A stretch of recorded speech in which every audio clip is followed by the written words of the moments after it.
Film की starting में ही ये शादी इसलिए करवा रहे हैं ताकि ये बूढ़े इस शादी को देख सकें, क्योंकि ये इनकी आखिरी इच्छा है। लेकिन ये क्या, इनको तो पीछे बिठा रखा है, ये देखेंगे कैसे? इन्हें सामने तो लाओ ताकि देख सकें। इस सीन में कल्याण एंट्री मारता है और जैसे ही बाइक को घुमाता है यहाँ इतना सारा फूल पड़ा है और ये बैकग्राउंड भी चेंज हो गया, जबकि पहले यहाँ ऐसा कुछ भी था ही नहीं। तो ये आया कहाँ से रे बाबा?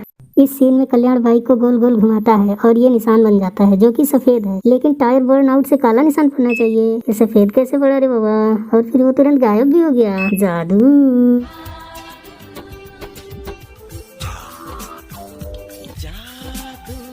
इस सीन में ये पुलिस वाला कल्याण से पूछता है तुम कौन हो, और कल्याण कहता है एमएलए, और ये सारे चिरकुट खड़े हो जाते हैं। क्या इतने लोगों में से एक भी आदमी एमएलए को नहीं पहचानता क्या? अब फिर से यहाँ पर यह मार्क पड़ता है और तुरंत गायब हो जाता है। अब इस सीन में ये सब लड़की देखने आए हैं और ये लड़की को देख के कहता है नाइस मेकअप, और इसे पूछता है तुम कौन हो? Makeup man. इस बात पे तो I was like Wait a minute.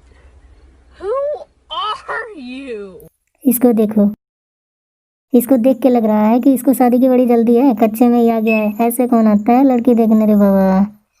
इस सीन में जब ये सेल्फी लेते हैं तो यहाँ दूर दूर तक इंदु कहीं दिखाई नहीं दे रही है और ना ही किसी सेल्फी में वो आती है, लेकिन जब ये सेल्फी देखते हैं तो इंदु सेल्फी में आ जाती है। लेकिन कैसे?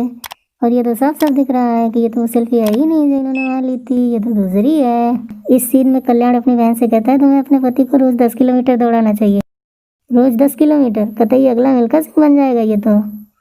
इस सीन में इंदु के हाथ में पॉपकॉर्न है और पूरी तरह से भरा हुआ है, लेकिन जैसे ही ये ऊपर पहुंचते हैं इतना खाली कैसे हो जाता है, क्योंकि इन्होंने पॉपकॉर्न तो खाया भी नहीं। इस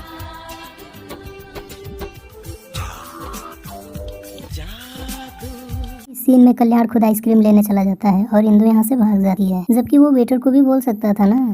इस सीन में ये सब बेड पे तो ऐसे लेटे हैं जैसे इनके पैर ही टूट गए हों, जबकि इन्हें सिर्फ इत्तू इत्तू सी चोटें आई हैं और ये तो खाली पीली यहाँ लेटा है, क्योंकि इसके तो सिर्फ सिर पे एक छोटी सी खरोच आई है। वो भी आई कहाँ से रे बाबा, क्योंकि यहाँ तो ये बिल्कुल चकाचक ठीक था, तो ये चोट आई कहाँ से? इस सीन में वकील कल्याण के गले से सारी मालाएं उतार लेता है सिर्फ एक को छोड़कर, लेकिन ये क्या, कैमरा एंगल चेंज होने के साथ साथ माला भी चेंज हो गई। बचाओ उड़ी बाबा, ये वकील इतनी जल्दी डायरेक्टर कैसे बन गया? इस सीन में जब ये गिरगिट के प्रजाति का जीव इस लड़की के पीछे हाथ मारता है तो यहाँ कोई भी नहीं होता, लेकिन कैमरा जैसे ही आगे आता है ये आंटी प्रकट हो जाती हैं। इस सीन में ये वकील कहता है जज साहब 17 तारीख की सीसीटीवी फुटेज देख लीजिए, लेकिन ये क्या, यहाँ तो 15 तारीख लिखा है। फिल्म में मिस्टेक से बचना है इम्पॉसिबल, बोले तो इम्पॉसिबल। इस घर के आगे तो रोड है, तो ये कैमरा कहाँ लगाया है रे बाबा? इस सीन में दूर दूर तक कोई नहीं है और यहाँ इंदु के पीछे ये कार खड़ी है और कुछ ही देर में यहाँ ये चिरकुट आ जाते हैं और इन लोगों को पता भी नहीं चलता, वो भी गाड़ी से, सच में। और फिर वो कार वहाँ से गायब हो जाती है। इस सीन में एक चिरकुट कल्याण के सर पे ये लकड़ी मारता है, लेकिन अगर हम ध्यान से देखें तो ये लकड़ी सर पे लगने से पहले ही टूट जाती है। अबे ढंग की लकड़ी ले आता है, लेकिन नहीं, जब कल्याण यहाँ पर गिरता है तो इसके हाथ के पास कुछ भी नहीं होता, लेकिन फिर ये चीज यहाँ आ जाती है। बचाओ।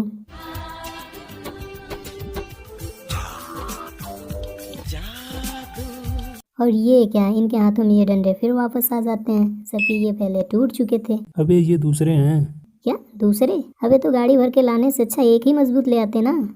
इस सीन में कल्याण ने ये चीज गाड़ी के पहिए पे मारी है जो कि इतनी दूर जा चुकी है और लग भी गई और गाड़ी का पहिया निकल गया, लेकिन ये क्या, लगता है ये लोग तो बोल्ट ही लगाना भूल गए। अबे बोल्ट नहीं लगाओगे तो पहिया निकल ही जाएगा ना। और ये क्या, जब गाड़ी चली थी तो इसका पहिया कुछ ऐसा था, लेकिन यहाँ कुछ ऐसा है। इस सीन में ये गाड़ी पलटती है तो इसमें से 3 चिरकुट गिरते हैं, लेकिन जैसे ही कैमरा दूसरी तरफ से एंगल लेता है तो यहाँ तो सिर्फ एक ही चिरकुट है और ये गाड़ी भी बदल जाती है, क्योंकि इस गाड़ी के ऊपर ये लगा है, जबकि इसमें गायब हो जाता है। और फिर जब कैमरा एंगल चेंज होता है तो ये चिरकुट तो इधर पड़ा है। अबे इधर कैसे को आया रे बाबा? इस सीन में कल्याण मारता एक को है और गिरते 3 है। इस सीन में ये तलवार इस चिरकुट के दाएं हाथ में होती है और अभी भी है, लेकिन जब ये नीचे गिरता है तो तलवार इसके बाएं हाथ में आ जाती है और ये तलवार भी नकली है। इस सीन में कल्याण ने इस चिरकुट को लात मारी है और ये इधर आके गिरा है, लेकिन कैसे? जिस हिसाब से इसको पड़ी है इसको तो उधर गिरना चाहिए था और ये सारे चिरकुट इंतजार कर रहे हैं, उससे मिल गया, अब हमें भी मिलेगा।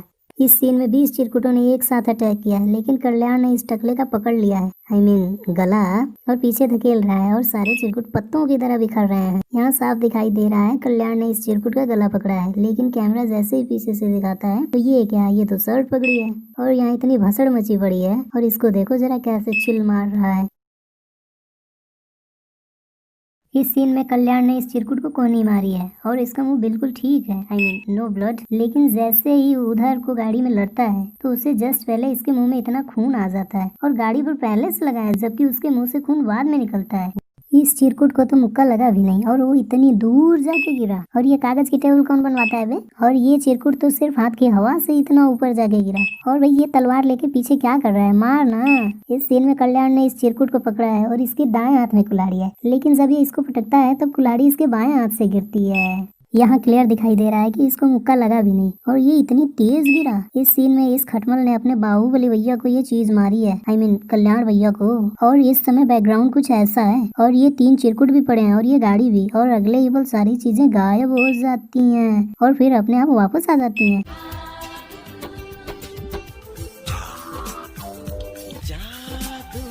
इस समय इस खटमल के सिर पे कोई चोट नहीं है, लेकिन जैसे ये ट्रक से लगता है इसके सर पे चोट आ जाती है। बट हाउ डूड, जबकि लगा तो ये पीछे से था तो चोट आगे कैसे लगी।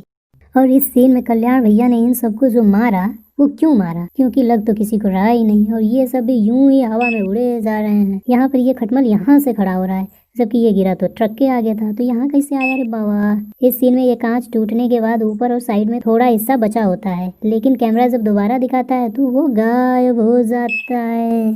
इस सीन में ज्ञानेंद्र अंदर तो जाता है लेकिन बाहर वापस नहीं आता है। इस सीन में ये कहता है एक बार रवि यादव इसकी बैंक में आया था और मना करने पर कड़क जूतों से मारा और इसका गाल आज भी लाल है। इस सीन में कल्याण भैया के शर्ट पे लगा खून कुछ ऐसा है, लेकिन यहाँ पर कुछ ऐसा हो जाता है और फिर वापस ऐसा हो जाता है। But how dude. इस सीन में जब कल्याण भैया यहाँ आते हैं, यहाँ इतने सारे चिरकुट खड़े होते हैं और एक को दे मारते हैं, लेकिन जैसे ही अंदर जाते हैं ये सारे चिरकुट यहाँ से गायब हो जाते हैं। इस सीन में इस औरत को देखो, यहाँ इतना सब कुछ हो रहा है लेकिन इसने पीछे मुड़ के एक बार देखा तक नहीं। इस सीन में ये गाड़ी इस टेबल से पहले टकराती है और दूसरी गाड़ी बाद में पानी वाले ड्रम से, लेकिन कैमरा आगे आते ये क्या, ये टेबल तो अभी वैसे ही है। यहाँ इन लोगों को इतनी जल्दी इन्फॉर्म किसने कर दिया जो ये सब दौड़े चले आ रहे हैं। सीन में यहाँ कोई पत्थर नहीं पड़ा है और जब ये गिरती है तब भी कोई पत्थर नहीं है, फिर अचानक ये इतना बड़ा पत्थर कहाँ से आ जाता है रे बाबा। और ये क्या, इतना बड़ा पत्थर सर पे पड़ने के बाद भी इसका सर चकाचक ठीक है। अच्छा डूड, अरे वाह क्या हथौड़ा मारा है, कतई थौर के पप्पा हो रहे हैं। पूरी गाड़ी बिखर गई, लेकिन ये क्या, इतना भारी हथौड़ा मारा और यहाँ कोई निशान ही नहीं। फिल्म में मिस्टेक से बचना इम्पॉसिबल, बोले तो इम्पॉसिबल। इस सीन में कल्याण ने सफेद शर्ट पहनी है, लेकिन हॉस्पिटल में शर्ट बदल कैसे जाती है, जबकि घर वाले अभी बाहर ही खड़े हैं, तो शर्ट बदली किसने रे बाबा। इस सीन में सारे बच्चे पत्थर मार रहे हैं, लेकिन ये जो पीछे वाले मार रहे हैं, क्यों मार रहे हैं, क्योंकि उनके पत्थर तो आगे वालों के ही सर पे पड़ रहे होंगे। यहाँ रवि यादव के सर पे चोट लगी है, लेकिन पानी में गिरने के बाद यहाँ कोई चोट होती ही नहीं है। अरे वाह। और ये ट्रक कहाँ से आया रे बाबा, क्योंकि पहले तो यहाँ दूर दूर तक कोई ट्रक था ही नहीं, तो ये आया कहाँ से। और ये क्या, ये गाड़ी तो टक्कर लगने के पहले ही टूटी है और अगर हम ध्यान से देखें तो गाड़ी में कोई है भी नहीं। और ये क्या, ये चोट फिर से वापस आ गई।